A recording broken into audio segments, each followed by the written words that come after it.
तंत्र के विषय में समाज में अनेक भ्रांतियां व्याप्त हैं। जनसाधारण के मन में तंत्र को लेकर अक्सर भय, घृणा और नफरत की भावना देखी जाती है। इसका कारण यह है कि तंत्र, जो कि एक उच्च कोटि की विद्या और प्रकृष्ट विज्ञान है, कुछ स्वार्थी और भ्रष्ट तांत्रिकों द्वारा अपने निजी स्वार्थों के चलते बदनाम कर दिया गया है। वास्तविकता यह है कि तंत्र एक गहन आध्यात्मिक और वैज्ञानिक प्रणाली है, जिसका उद्देश्य मानव जीवन को प्रकृति और ब्रह्मांड के नियमों के साथ सामंजस्य स्थापित करना है। यह विद्या केवल व्यक्तिगत लाभ के लिए नहीं, बल्कि मानवता की उन्नति और आध्यात्मिक विकास के लिए बनाई गई थी। तंत्र विद्या में पंचमक्कार का विशेष महत्व है। पंचमक्कार तंत्र क्रिया के 5 स्तंभों को दर्शाता है। इन 5 स्तंभों में मांस, मत्स्य, मुद्रा, मदिरा और मैथुन आते हैं। यह शब्द सुनने में भौतिक या भोगवादी प्रतीत हो सकते हैं, लेकिन इनका वास्तविक अर्थ गूढ़ और आध्यात्मिक है। पंचमकार का सामान्य अर्थ में उपयोग केवल वामाचारी पद्धति के साधक ही करते हैं।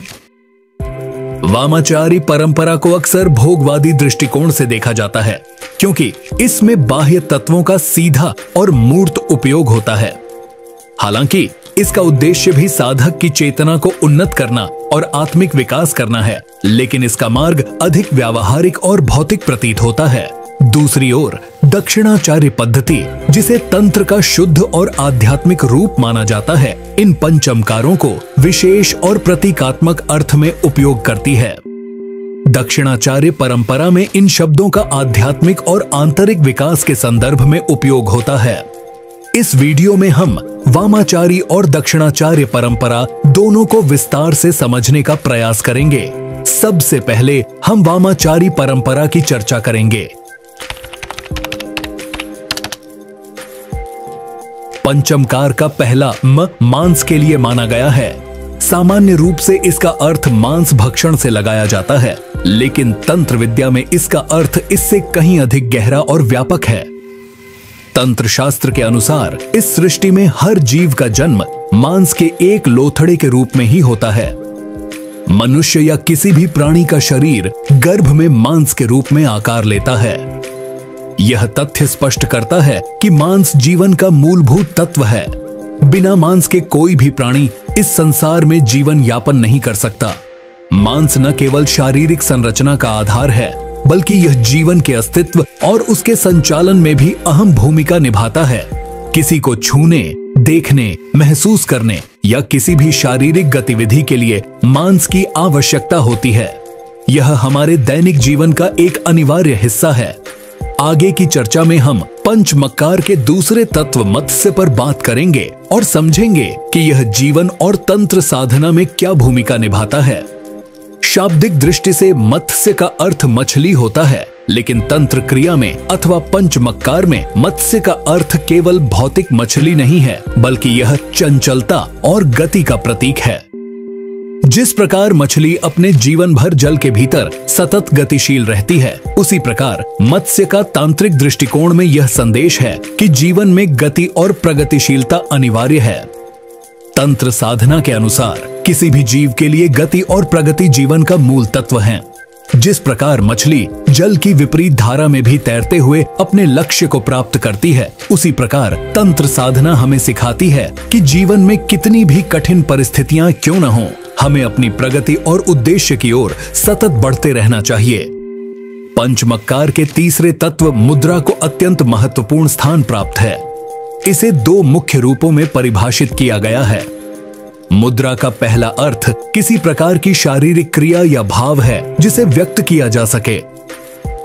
तंत्र साधना में विभिन्न मुद्राओं का उपयोग साधक की ऊर्जा को केंद्रित करने और आध्यात्मिक प्रगति को तेज करने के लिए किया जाता है, जैसे योनि मुद्रा, जो कि स्त्री ऊर्जा के प्रतीक के रूप में है, लिंग मुद्रा, जो कि पुरुष ऊर्जा और सृजन के प्रतीक के रूप में है, ज्ञान मुद्रा जो है वो चेतना और आत्मज्ञान प्राप्त करने की क्रिया है। मुद्रा का दूसरा अर्थ खाद्य पदार्थ से भी है। यह दर्शाता है कि जीव के शारीरिक और मानसिक विकास के लिए भोजन का सही संतुलन और उसकी गुणवत्ता अत्यंत महत्वपूर्ण है। तंत्र साधना के अनुसार सही खाद्य पदार्थ का चयन जीवन की प्रगति और साधना की सफलता के लिए आवश्यक है। मुद्रा चाहे वह क्रिया के रूप में हो या खाद्य पदार्थ के रूप में। यह पंचमक्कार का तीसरा और महत्वपूर्ण हिस्सा है।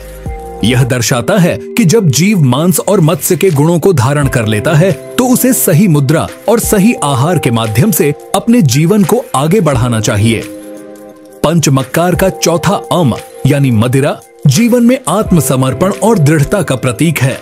यह दिखाता है कि जब शरीर यानी मांस, गति यानी मत्स्य और सही क्रिया व आहार यानी मुद्रा के साथ मदिरा गुण का समावेश होता है, तब कोई भी जीव अपने जीवन के किसी भी लक्ष्य को प्राप्त कर सकता है। तंत्र में मदिरा का शाब्दिक अर्थ भले ही मादक पदार्थ या शराब से लगाया जाता हो, लेकिन पंचमक्कार के संदर्भ में इसका अर्थ कहीं अधिक गहरा और व्यापक है। तंत्र साधना में मदिरा को आध्यात्मिक नशे का प्रतीक माना गया है। यह नशा किसी पदार्थ के सेवन से उत्पन्न नहीं होता, बल्कि यह नशा उस साधना, भक्ति और समर्पण से उत्पन्न होता है जो साधक को कठिन से कठिन साधना को पूरा करने और ईश्वर की प्राप्ति के मार्ग पर अग्रसर होने के लिए प्रेरित करता है। मदिरा का यह गुण साधक को अपने लक्ष्य के प्रति पूर्ण रूप से समर्पित और केंद्रित करता है। यह साधक के भीतर एक ऐसी ऊर्जा उत्पन्न करता है जो उसे किसी भी परिस्थिति में हार न मानने और निरंतर प्रयास करते रहने की प्रेरणा देता है। पंचमक्कार का पांचवां तत्व मैथुन यह दर्शाता है कि सही मंथन और संतुलन से जीवन में सृजन, विकास और आत्मज्ञान संभव है। यह तंत्र का सबसे गूढ़ और महत्वपूर्ण पहलू है, जिसे समझकर जीवन में नई ऊंचाइयों को प्राप्त किया जा सकता है। मैथुन शब्द का सामान्य अर्थ शारीरिक संबंध या यौन क्रिया के रूप में लिया जाता है, लेकिन तंत्र विद्या में इसका अर्थ कहीं अधिक व्यापक और गूढ़ है। तंत्र में मैथुन का मूल अर्थ है मथना। इसका तात्पर्य किसी भी वस्तु या ऊर्जा को मथकर उसका सही उपयोग कर एक नई सृजनात्मकता को जन्म देना है। इस प्रक्रिया का सबसे सुंदर और प्रासंगिक उदाहरण समुद्र मंथन है। हमारे शास्त्रों में बताया गया है कि समुद्र मंथन से कई अमूल्य वस्तुओं का जन्म हुआ, जिनमें विष और अमृत प्रमुख थे। यह दर्शाता है कि मंथन से नकारात्मकता और सकारात्मकता दोनों का उदय हो सकता है, लेकिन सही दृष्टिकोण और उपयोग से यह एक महान उपलब्धि बन जाती है। दूसरी ओर दक्षिणाचारी पद्धति, जिसे तंत्र का शुद्ध और आध्यात्मिक रूप माना जाता है, इन पंचमकारों को विशेष और प्रतीकात्मक अर्थ में उपयोग करती है। दक्षिणाचार्य परंपरा में इन शब्दों का आध्यात्मिक और आंतरिक विकास के संदर्भ में उपयोग होता है। दक्षिणाचार्य में मांस का अर्थ है अपनी नकारात्मकताओं और विकारों का त्याग। यह आंतरिक शुद्ध और आत्म संयम का प्रतीक है। यहाँ मत्स्य का अर्थ मन और इंद्रियों को नियंत्रण में रखना है। जैसे मछली जल में स्वतंत्र रूप से तैरती है, लेकिन कभी स्थिर नहीं होती। यह साधक के विचारों की गतिशीलता और उनके नियंत्रण का प्रतीक है। दक्षिणाचार्य साधना में मुद्रा का अर्थ यौगिक मुद्राओं और ध्यान के माध्यम से चेतना की उच्च अवस्था प्राप्त करना है। यह आत्मा और परमात्मा के बीच संतुलन का प्रतीक है। दक्षिणाचार्य साधना में मदिरा का अर्थ भौतिक मदिरा नहीं है, बल्कि ध्यान और समाधि की अवस्था में उत्पन्न होने वाले दिव्य आनंद का प्रतीक है। दक्षिणाचार्य परंपरा में मैथुन का अर्थ आत्मा और परमात्मा का योग है। यह केवल शारीरिक क्रिया नहीं, बल्कि आत्मिक और ब्रह्मांडीय ऊर्जा के मिलन का प्रतीक है। दक्षिणाचार्य साधना की यह विशेषता है कि यह बाहरी पदार्थों पर निर्भर न होकर आंतरिक साधना और आत्मिक विकास पर केंद्रित होती है। इसमें प्रतीकात्मक अर्थों के माध्यम से साधक अपने भीतर की ऊर्जा को जागृत करता है और ब्रह्मांडीय सत्य को समझने का प्रयास करता है। इस प्रकार वामाचार्य और दक्षिणाचार्य दोनों परंपराओं का उद्देश्य एक ही है, आत्मा का विकास और ब्रह्मांडीय चेतना की प्राप्ति। अंतर केवल उनके दृष्टिकोण और साधना के तरीकों में है। वामाचार्य जहां बाहरी साधनों का उपयोग करता है, वहीं दक्षिणाचार्य आंतरिक साधना के माध्यम से इन्हीं पंचमकारों का गूढ़ अर्थ समझता और उन्हें जीवन में लागू करता है। हमें यह समझना चाहिए कि तंत्र विद्या की ये दोनों धाराएं अपने अपने स्थान पर महत्वपूर्ण हैं।